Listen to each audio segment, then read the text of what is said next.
Алтын балта ертегісі. Ертеде бай мен кедей көрші болады. Кедей диірменге барса, байдың балтасын сұрап алады.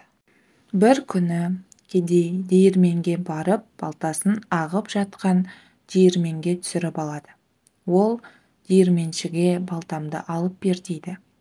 Ол қолын диірменге салып, бір алтын балтаны алып шығады. Ол кедейден: «Мынау ма сенің балтаң?» деп сұрайды. Кедей: «Жоқ, бұл менің балтам емес» дейді. Диірменші екінші рет қолын салғанда күміс балтаны алып шығады. Сонда диірменші оған: «Мынау ма сенің балтаң?» деп тағы да сұрайды. Кедей: «Жоқ, бұл менің балтам емес» дейді. Сонда диірменші үшінші қолын салғанда бір ағаш балтаны алып шығады. Ол кедейден: «Мынау ма сенің балтаң?» деп сұрайды. Сонда кедей: «Иә, осы менің балтам» дейді. Сонда диірменші: «Пейілің таза адам екенсің, сондықтан мына алтын балтаны ал» дейді.